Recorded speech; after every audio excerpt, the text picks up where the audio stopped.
Bueno, buenos días. ¿Cómo están? Bueno, pregunto, ¿se escucha bien? Bueno, perfecto. No, porque tenemos algún problemita con los parlantes acá, dimos vuelta a uno justamente por eso y esperen que a ver si me agarro los toques y yo lo veo un poquito torcido y me choca un poco. Eh,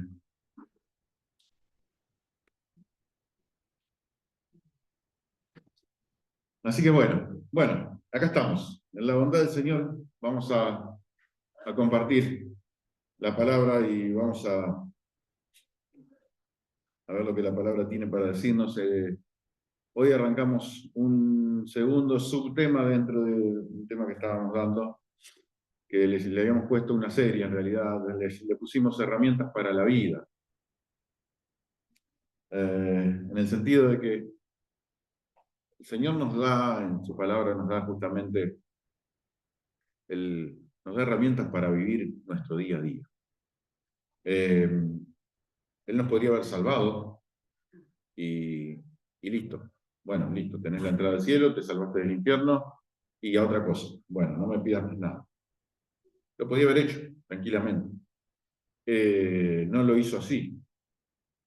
En realidad nos ha dado un montón de ideas, herramientas y cosas para que nuestro día a día pueda ser un caminar en el cual disfrutemos con Él permanentemente. En ese caminar y en ese disfrutar que Él nos ha planteado y nos ha dado el privilegio de poder compartir con Él justamente, nos ha dado, decimos, herramientas para poder vivir de la manera que Él quiere, para poder vivir de la forma que Él previó al comienzo, como originalmente lo pensó. Y que de esa manera, al final del juego, podamos disfrutar de la vida tal como Él la pensó, cumplir su propósito tal como Él lo pensó. Obviamente que vivimos en un mundo que ha caído bajo pecado. Y en esa caída bajo pecado, bueno, muchas cosas se trastocaron y restaurar todo eso al plan original de Dios es algo que no es fácil. Imagínense que a Dios le está llevando tanto tiempo para que así suceda. Porque nosotros como seres humanos somos muy testarudos, muy cabezones. Y bueno, nos ha dado estas herramientas para la vida. Estuvimos viendo 3 reuniones sobre el estudio de la palabra de Dios, sobre el estudio de la Biblia, cómo estudiar la Biblia, vimos incluso un método que nos entendemos que es un método que la palabra misma nos muestra acerca del método inductivo, le llamábamos, o se le ha llamado en algún momento, a través del cual primero observamos el texto con minuciosidad, con lujo de detalles, lo hemos puesto como semejanza, como haría un detective con una escena de crimen, algo así. Esa era la analogía que habíamos tomado. Luego se interpreta el texto y se trata de ver qué quiere decir, y luego el texto entendemos que hay que aplicarlo al día, porque a eso tenemos que llegar. Ahora vamos a ver una segunda de estas herramientas para la vida que el Señor nos ha dado. Y, esta serie, como decíamos, apunta a la vida práctica y desde ese lado lo vamos a ver. Vamos a hablar de la oración. Vamos a hablar de la comunión con el Señor y de lo que significa la oración. Vamos a tratar de dejar un poco de lado los aspectos más técnicos y más, digamos, estrictamente teológicos. Y vamos a ir a las cuestiones más prácticas que nos puedan ayudar justamente para la vida. No digo que lo otro esté mal, al contrario, son cosas que hacen muy bien y que son muy positivas, pero estamos apuntando a otra cosa y por eso vamos a ir por ese lado. Mira, vamos a ver algún texto de lo que Dios nos ha dejado en su palabra. Quizás este puede ser la base.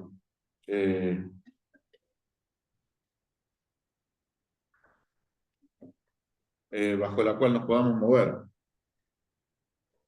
Dice el libro de Hebreos en el capítulo 4, en el versículo 16, acerquémonos, pues, confiadamente al trono de la gracia, para alcanzar misericordia y hacer gracia para el oportuno socorro.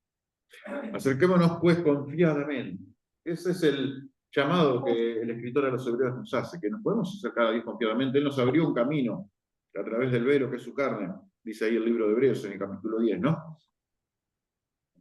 Y ahora tenemos un sumo sacerdote, dice, los hebreos tenían un sumo sacerdote que era una persona que era designada, que tenía que ser de una casta determinada, que tenía que cumplir una serie de requisitos muy estrictamente definidos, eh, y así todo, era una persona que tenía pecado, tenía que ofrecer primero sacrificio por sus pecados, tenía que pedir perdón por él, luego interceder por el pueblo, era todo un lío.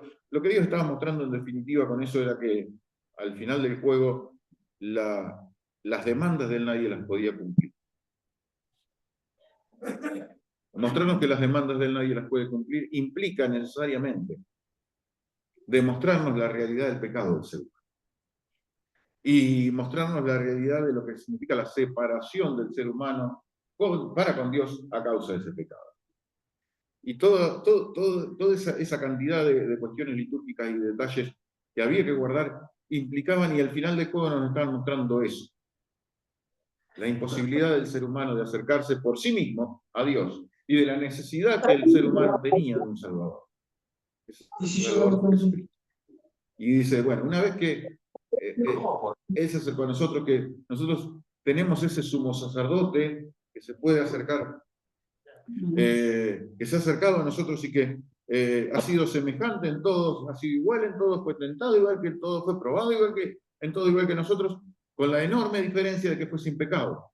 Dice, bueno, entonces ahí te podés acercar a Él confiadamente, con confianza, con la tranquilidad de saber de que Él nos ha hecho sus amigos. Ya no los voy a llamar siervos, los voy a llamar amigos, dice el Señor, ¿no? Bueno, cuando hablamos de oración, ponemos una definición muy simple, le explicamos a los nenes y decimos, ¿qué es orar? Y es hablar con Dios. Y está bueno, ¿no? Que lo podamos explicar en términos tan claros y tan sencillos que un niño lo pueda entender. Podemos decir que orar representa, entre otras cosas, ¿no? Y ahí hay algunos textos que lo sustentan. No vamos a entrar en detalle, pero sí, orar representa en algunos momentos un tiempo de adoración para con el Señor, de postrarse definitivamente a sus pies, eso es lo que significa adorar, postrarse. Un medio de comunión o de comunicación con Dios, una fuente de fortaleza en momentos difíciles. Ustedes recuerdan, ahí está citado el texto de Lucas 22, ustedes recuerdan cuando el Señor está en Getsemaní, estaba a punto de ir a la cruz, estaba haciendo su última oración al Padre. Y claro, y en un momento crítico, de gran angustia, de gran tristeza, y dice el texto bíblico que Dios envió un ángel para fortalecerlo en ese momento. Y a lo mejor muchas situaciones que son feas, que son difíciles, que son tristes, que nos angustian. Obviamente que la oración tiene esa connotación, ¿no? Que uno se derrama delante del Señor, el Señor tiene el poder para orar y para hacer los cambios y obrar de acuerdo a lo que nosotros deseamos, de acuerdo a lo que nosotros queremos, de acuerdo a lo que le pedimos. Tiene ese poder. En ocasiones lo hace, y en ocasiones en su soberanía, en su omnisciencia, en el saber completo que tiene Dios, la visión completa que tiene Dios de todo el panorama, de todo el cuadro, quizás el obrar de Él no es acorde a lo que nosotros esperábamos o deseábamos. Y en esos momentos, aún en esos momentos de dolor, de tristeza, de angustia, está la fortaleza que viene en parte. Dice, el Señor Jesús, ustedes recuerdan, ¿no? Y en Getsemaní, él estaba orando y decía, Padre,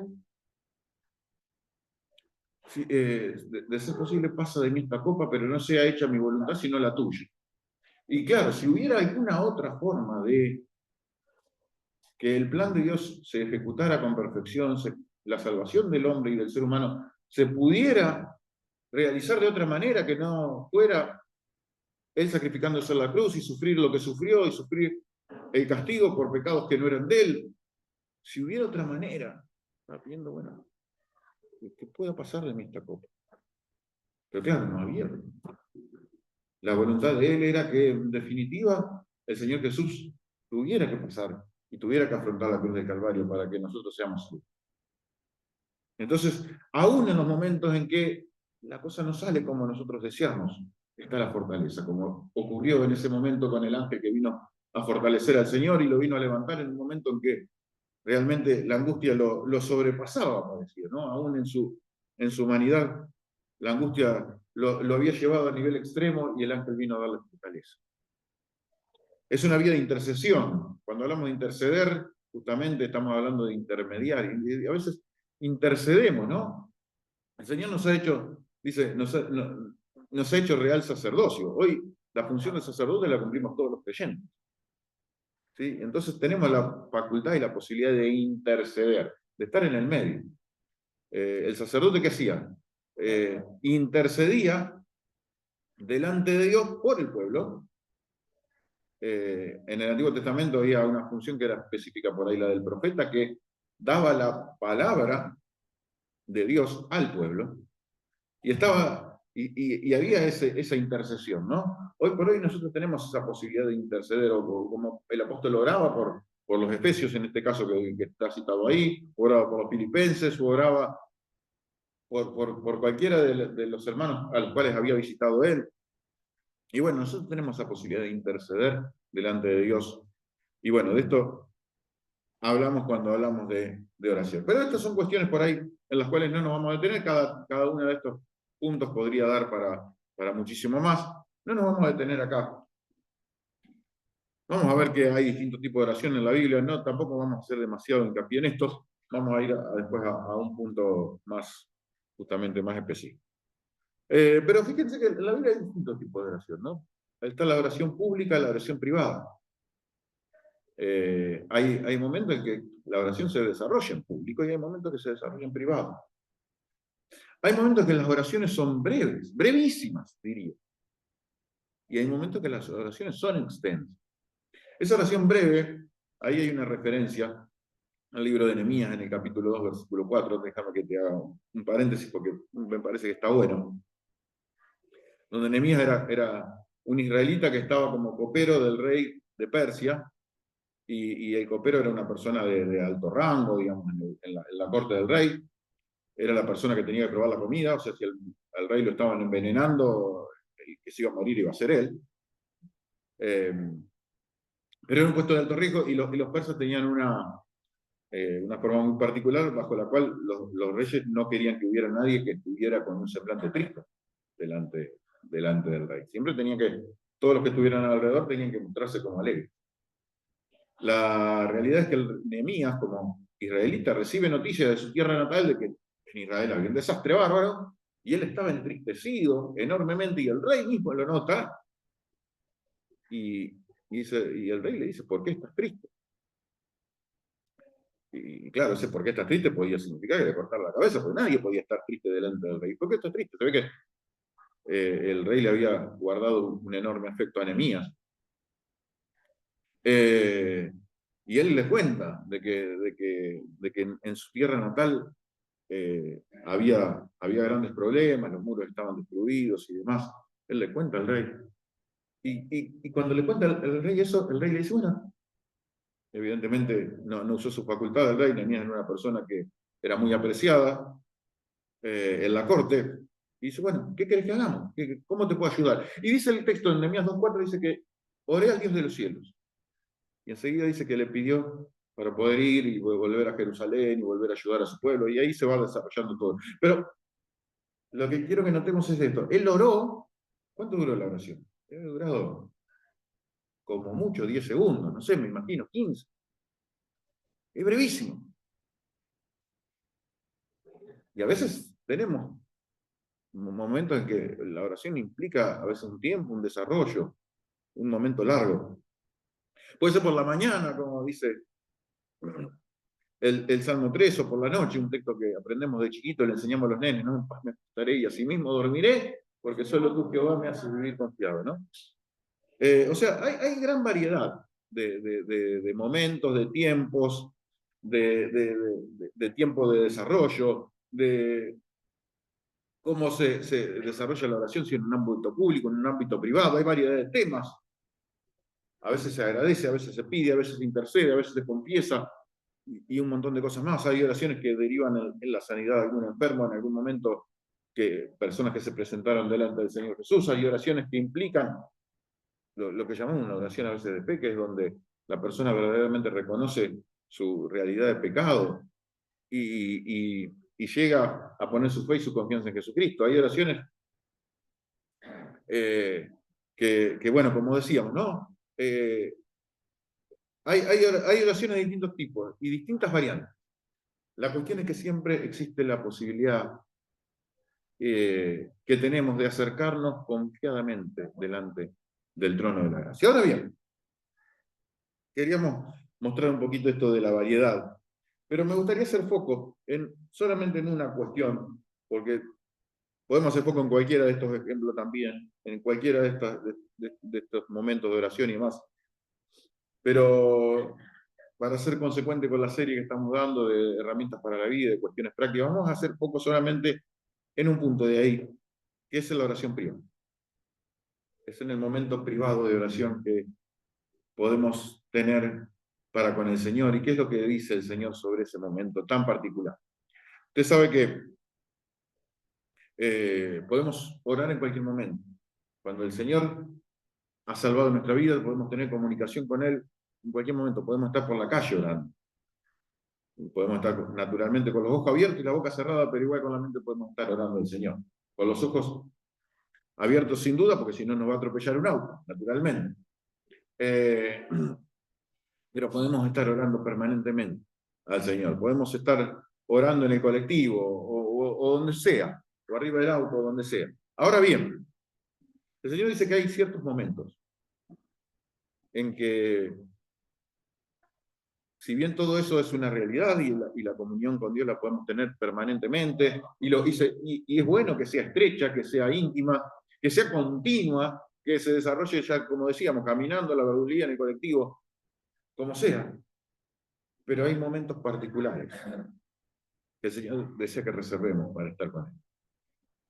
Para que nada nos distraiga, para que nada esté obstaculizando esa conversación y tengamos ese tiempo de diálogo para con Él. Fíjate, mirá.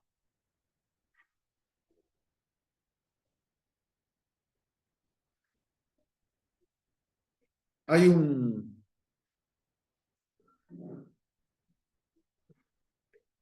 texto, yo lo voy a tomar, acá está Mateo capítulo 6, versículo 6, ahí pusimos desde el versículo 6, lo voy a leer desde el versículo 5, acá en la Biblia directamente, y ahí después viene el 6 y lo tomamos de ahí de la presentación. Pero dice el Señor, Mateo 6, capítulo 6, versículo 5. Y cuando ores, no seas como los hipócritas, porque ellos aman el orar en pie en las sinagogas y en las esquinas de las calles para ser visto de los hombres. De cierto, os digo, que ya tienen su recompensa. Ahora sí llegamos a lo que está en pantalla. Mas tú, cuando ores, entra en tu aposento y cerrada la puerta, ora a tu Padre que está en secreto. Y tu Padre que ve los secretos te recompensará en público. Y orando no usen vanas repeticiones como los gentiles que piensan que por su palabrería serán oídos. No sean pues semejantes a ellos porque su Padre sabe de qué cosas tienen necesidad antes que ustedes lo pidan. El versículo 9 dice, vosotros pues van a orar así, Padre nuestro que estás en los cielos, etc. Y ahí el Señor enseña el Padre nuestro, ¿no? Por ahora no vamos a hacer poco en el Padre nuestro, sino en todo lo que lo antecede. Como decíamos, podemos orar en el colectivo, en el auto, caminando, mientras nos bañamos, en cualquier momento podemos estar orando al Señor. Pero hay un tiempo especial y particular que Él espera que reservemos. Si hay algo que me impacta, es pensar que el mismo Dios que abrió el Mar Rojo, el que me espera cuando yo me meto en mi habitación, cierro la puerta y me pongo a orar para con Él. El mismo Dios que hizo descender fuego del cielo, el mismo Dios que envió a Jesús. Está presente, obviamente que está presente en nuestro corazón, pero Él está esperando tener ese momento especial. Y ciertamente el momento de oración privada es un momento especial y particular. Y es algo que necesitamos indudablemente cultivar para que nuestra vida espiritual pueda crecer. No solamente para que nuestra vida espiritual pueda crecer, para que verdaderamente nos podamos desarrollar de acuerdo a lo que Él quiere. E incluso para otras cuestiones que después vamos a ver un poquito más adelante en otras reuniones. Pero vos fíjate cómo lo plantea el Señor. Y está bueno, dice, bueno, fíjense, hay un montón de gente, y sobre todo los religiosos de aquel tiempo, donde se planteaba como, naturalmente que eran hipócritas, ¿no? Oraban de pie en las sinagogas, en las esquinas de las calles, eran vistos por los hombres, desarrollaban piezas de oratoria muy prolíficas, muy prolijas, muy bellas.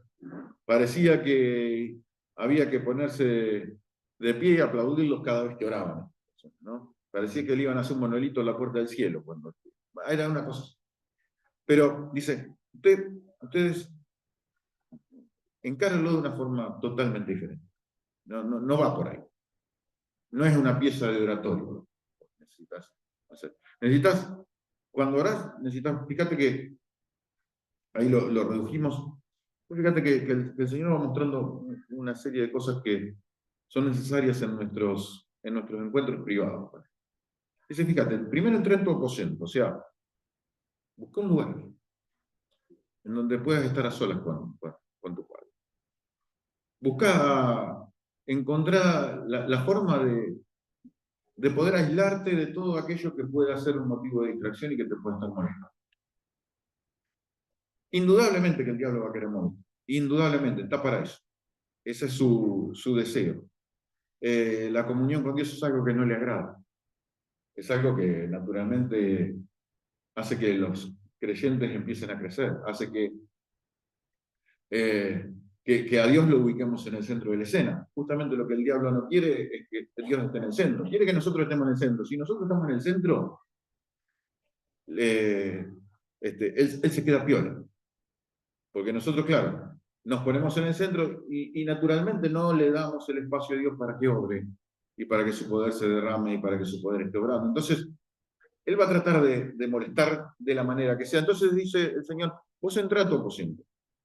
Buscá un lugar, aunque sea el baño, ahí donde nadie te pueda molestar, aunque sea, no sé, la terraza, aunque sea, no sé, el banco de una plaza a la hora de la siesta donde no haya nadie, pero busca un lugar. Ingeniátelas. A veces es sencillo, a veces uno tiene una habitación, cierra la puerta y se acabó, y a veces no es tan fácil. Pero de alguna manera te la tenés que ingeniar.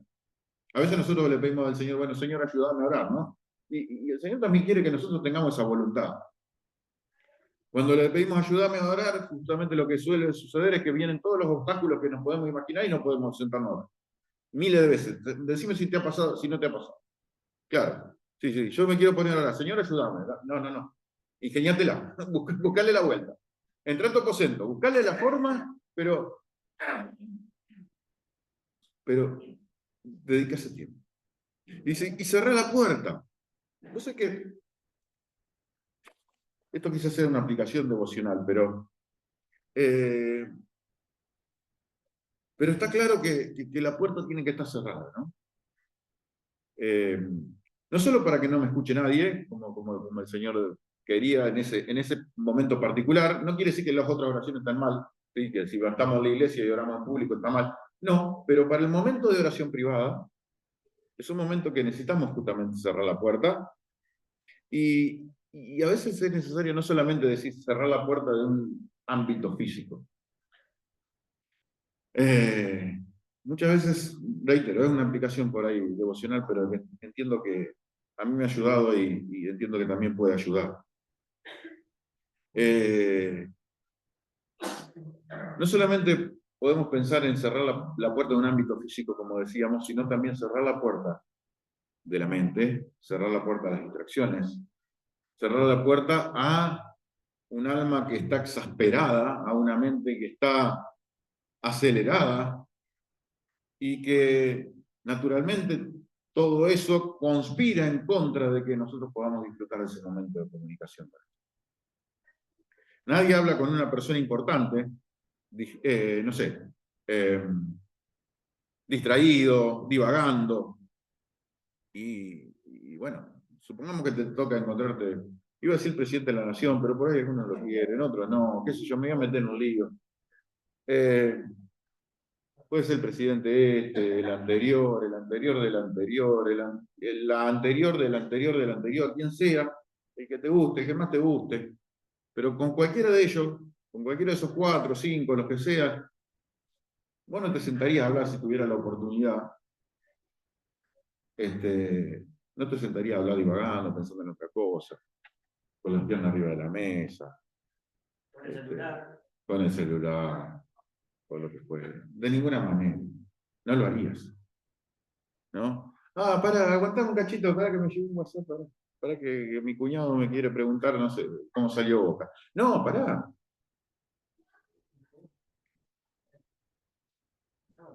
A veces es necesario cerrar la puerta. Tenemos que sacarnos la cabeza el partido, la película, las elecciones.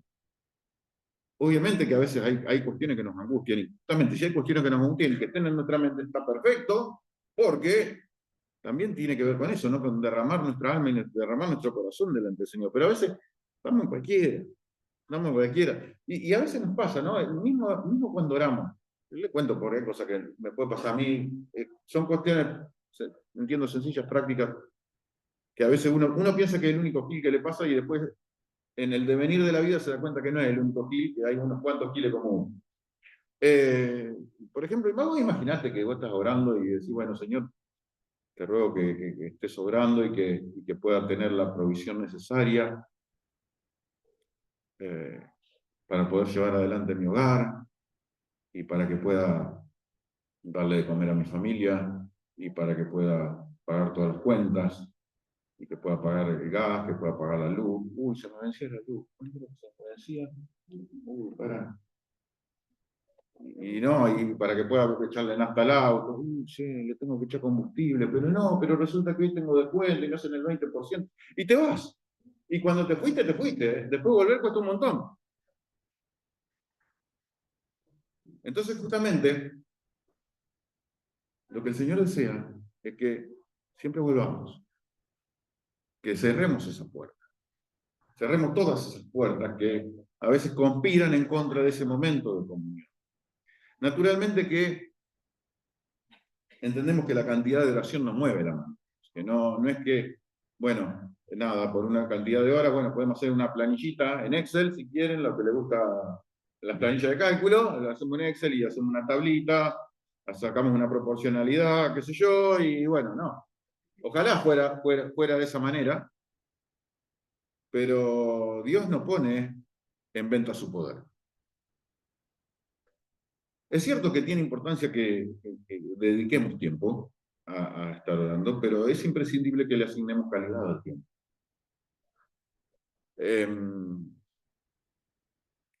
Es cierto que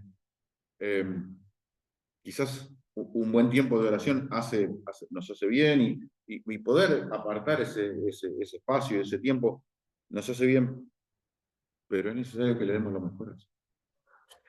¿Vos te acordás que en el Antiguo Testamento quienes se acercaran a Dios, y especialmente cuando tenían que ofrecer un sacrificio a causa del pecado, o alguna ofrenda, o lo que fuere, tenían que ofrecer un animalito, y ese animalito tenía que ser sin defectos, sin ningún tipo de mancha. En el libro de Malaquías se cuenta que en determinados momentos de la historia de Israel, y ya medio después de la restauración y todo, ya poco tiempo después, el Señor guardaría silencio por 400 años, hasta que después viniera Juan el Bautista y viniera el Señor Jesús.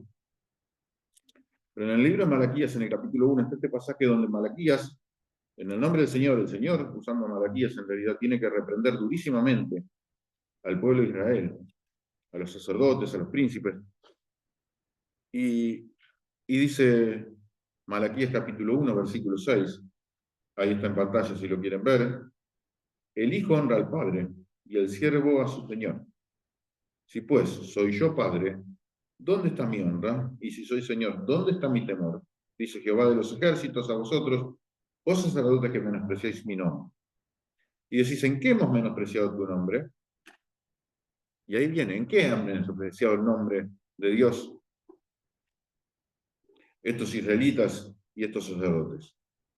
En que ofrecieron sobre mi altar pan inmundo y dijeron, ¿en qué te hemos deshonrado? En que piensan que la mesa de Jehová es despreciable. Y cuando ustedes ofrecen un animal ciego para el sacrificio, ¿no es malo? ¿Acaso cuando ofrecen el cojo o el enfermo no es malo? Presentalo pues a tu príncipe. ¿Acaso se agradará de ti o le serás acepto? Dice Jehová de los ejércitos. Leo un versículo más, no está en pantalla, el 9. Ahora pues oren por el favor de Dios, para que tenga piedad de nosotros, pero, ¿cómo pueden agradarle si hacen esas cosas? Dice Jehová de los ejércitos. Claro, había que darle lo mejor al Señor y estos que cualquiera, ¿no? Le daban la sobra. Claro, cumplían con la ofrenda y lo que sobraba iba. El animal enfermo, el cojo, justamente todo exactamente lo contrario de lo que tenían que hacer y lo que Dios había previsto.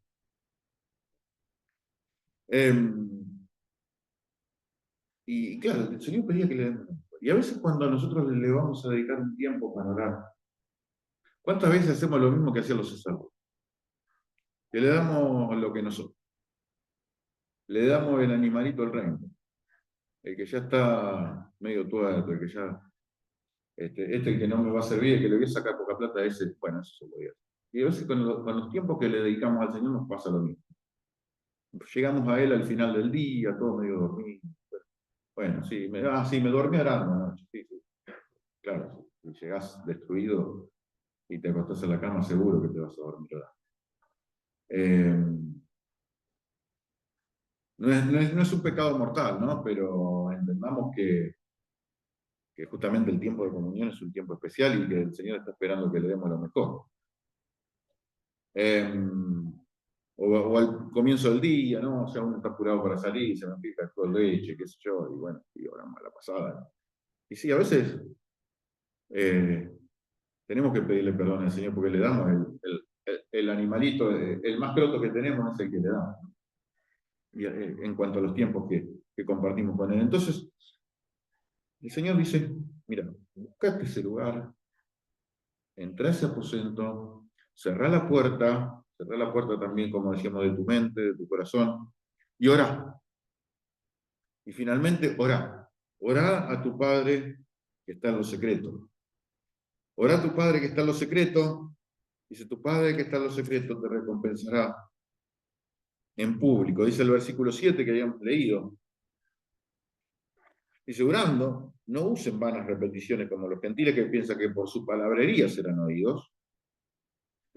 No usen repeticiones vanas y repitan como loros y repitan la oración como si fuera una fórmula que hay que cumplir y que de esa manera, bueno, de esa manera vamos a alcanzar el favor de Dios. No estoy diciendo que a veces no tenemos que repetir, porque hay veces que lo que está en nuestro corazón es una sola cosa y a veces ocurre que podamos repetir las palabras, no es algo que esté mal. De hecho, si ustedes se fijan cuando, nuevamente cito al Señor Jesús en Getsemaní, ¿no? Lucas 22, Mateo 26, pueden fijarse. Dice que el Señor, cuando iba, volvía a ver a los discípulos, estaban velando, lo encontraba que se habían quedado dormidos, además volvió, y después dice que cuando fue la tercera vez oró las mismas palabras. Lo que quiere decir que a veces puede ocurrir que digamos las mismas palabras, sí, puede ocurrir. No hay problema. Lo que está condenando el Señor acá es decir, cuando usamos repeticiones que son vanas, que son huecas, que están exclusivamente solamente para llenar un espacio. Y justamente lo que el Señor no quiere es que llenemos un espacio, quiere que verdaderamente nos derramemos, que entreguemos nuestro corazón, que no hagamos grandes palabrerías, que no tratemos de venderle una imagen a Dios. Oh Dios grande de los cielos y la tierra. Bueno, hay cosas que el Señor ya las sabe y vos también, ¿no? Entonces, ¿para qué vamos a andar vendiéndole una imagen? Dios conoce nuestra necesidad. Dice ahí mismo, dice el versículo 8, Vuestro Padre sabe de qué cosas tiene necesidad, antes que ustedes lo pidan. Él sabe, Él lo conoce.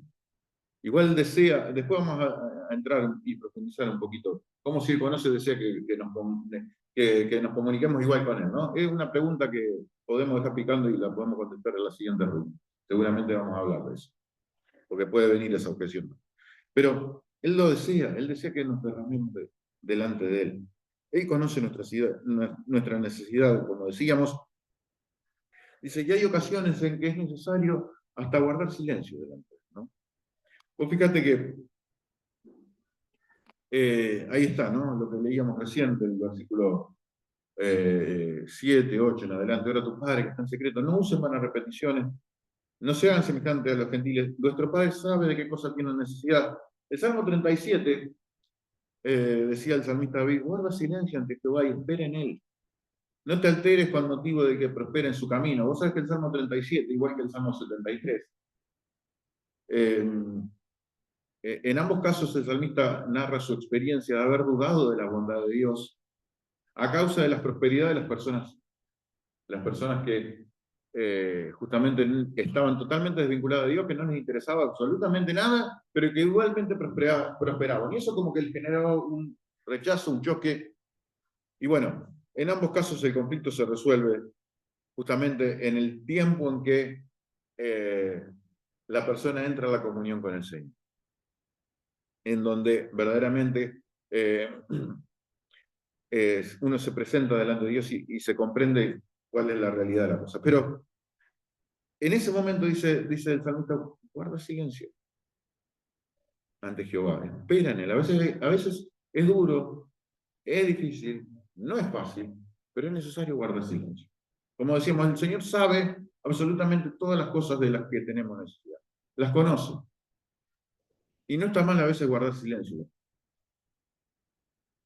No solo que no está mal, a veces es muy necesario. Y no estoy hablando de algo místico, de algo que te van a aparecer los cuatro jinetes del Apocalipsis, nada de eso, no. Pero estamos hablando que a veces es necesario guardar ese silencio. Saber guardar silencio. Tenemos que sacarnos de la cabeza la idea de que la oración es un monólogo. Porque la oración al final del juego es un diálogo. Y a veces es necesario guardar ese silencio. Hay veces ha ocurrido, digo, te cuento alguna experiencia simplemente, pero no quiere decir que pueda ser la tuya ni nada, pero me ha ocurrido que en ocasiones a veces uno está desorientado, no sabe qué hacer, tiene que tomar una decisión, es complejo, no sabe. Bueno, se encierra a orar y no me pregunte de qué manera el Señor lo hace, pero uno sale, abre la puerta y ya sabe con certeza qué es lo que tiene que hacer.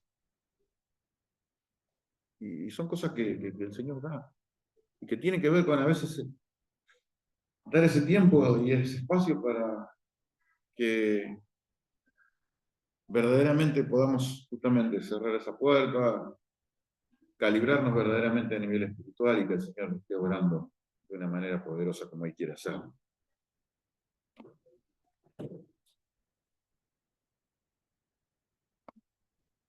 Al final dice, después que entraste en tu aposento, que cerraste la puerta, que oraste a tu Padre, hay una recompensa. Si tu Padre que ve los secretos te recompensará en público. Con esto de la recompensa a veces hay alguna mala intención, ¿no? Porque uno dice, bueno, mi Padre me va a recompensar en público, entonces acá, bueno, y ahí establezco una negociación tipo Jacob con Dios, ¿no? Bueno, ya que estamos, bueno, yo oro los secretos y vos me vas a tener que recompensar en público porque me lo prometiste. La realidad es que lo que Dios quiere es que estemos juntamente con Él, por Él. Lo que interesa es el dador de la recompensa y no la recompensa. Pero es cierto también que la recompensa muchas veces viene. Es cierto también que la recompensa no tiene que ver con algo que uno logra por sí mismo, pero también es cierto que hay cuestiones en las cuales el Señor obra en gracia y da de gracia, y hay cuestiones que obra justamente como consecuencia de los actos que hace. Déjame decir, por ejemplo, la salvación es por gracia, es por un regalo de Dios. Es imposible que el ser humano se pueda congraciar con Dios. Es imposible. Es imposible que lo pueda hacer por sus propios medios. Es un regalo de Dios que lo hace por medio de Jesús. La salvación es por gracia. Ahora, el crecimiento es una consecuencia, una especie de recompensa. El crecimiento es una consecuencia de ciertas disciplinas y hábitos piadosos que podemos llegar a llevar adelante. Naturalmente que la gracia está involucrada en el crecimiento, pero necesariamente tiene que haber una serie de cosas que se hagan para que ese crecimiento se pueda dar. Estamos hablando de crecimiento a nivel espiritual, ¿no es cierto? Decimos que a veces Dios hace milagros, lo creemos, amén. Dios da la sanidad a personas que tienen algún padecimiento y lo hace por gracia. Ahora, la buena salud, generalmente, no siempre, pero generalmente, Dios nos da buena salud por su gracia también, pero como consecuencia de nuestra salud, como consecuencia de cómo cuidamos nuestro cuerpo, de cómo de cómo lo cuidamos, de si le hacemos ejercicio, si no hacemos, si nos alimentamos bien, lo alimentamos mal. Como dijo alguna vez un médico, ¿no? Algún médico dijo, los hombres no se mueren, se matan. Y a veces es cierto, nos matamos, ¿sí? Por lo que consumimos y demás. Y no hablo ni de droga, ni de alcohol, ni nada, simplemente con la comida. Simplemente con eso. Y a veces pasa, ¿no? Que es cierto que a veces no es que nos morimos, sino que nos matamos. Nos vamos matando de a poco, pero nos vamos matando. Y es cierto y es natural que no debemos ir por esas recompensas, como decíamos, sino que es el dador de las recompensas el que nos interesa. Pero es cierto que Dios recompensa. Es cierto que Dios obra. ¿De qué manera? No sabemos. Es cierto que a veces vamos y buscamos algún interés especial.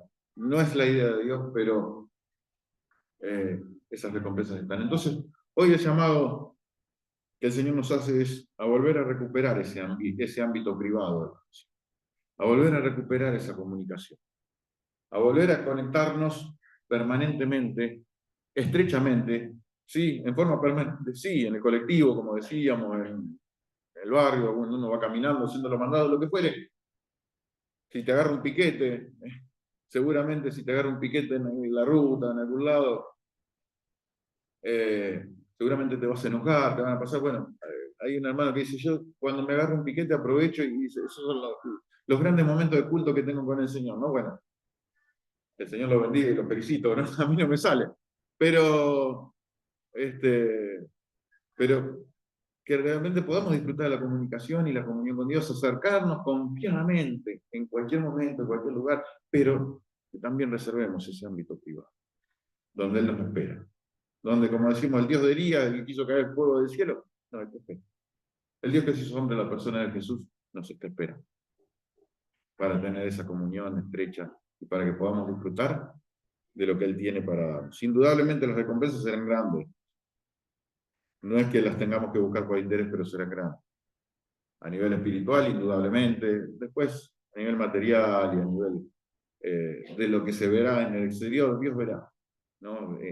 Cuál es el nivel y el perfil que tenga que tener cada uno, ¿no? Delante de los demás. Pero eso Dios lo verá. Pero a nivel espiritual la bendición será enorme, será inconmensurable. Disfrutemos de la comunión con el Señor. Esa es un poco la idea. Y déjame terminar con esto, ¿no? Esta pequeña frase dice un siervo de Dios a quien apreciamos mucho, que ha estado acá un par de veces, a quien amamos mucho en el Señor y que nos ha bendecido mucho, Gerardo Perace. Él suele decir esto, ¿no? El secreto de la vida es la vida secreta. En definitiva, el secreto de la vida es la vida secreta. Lo que salga a la luz va a depender de lo que suceda justamente cuando nadie, absolutamente nadie, te ve, ni cuando nadie, absolutamente nadie. El secreto de la vida es la vida secreta. Ora a tu Padre que está en los secretos, tu Padre que está en los secretos te recompensará en público. Mas tú cuando ores, entra en tu cosa. Entra. Cerrá la puerta. Ora a tu Padre. Y tu Padre se hará cargo de las recompensas. Amén. Oramos. Te agradecemos, Señor, por este tiempo, por este momento que nos has permitido pasar, por estas preciosas herramientas que nos das en tu palabra para poder conectarnos con vos, para poder escuchar tu consejo a través de lo que nos has dejado en tu palabra, pero también para poder conectarnos de una manera particular eh, en determinados momentos, en determinados ámbitos donde, Señor, las distracciones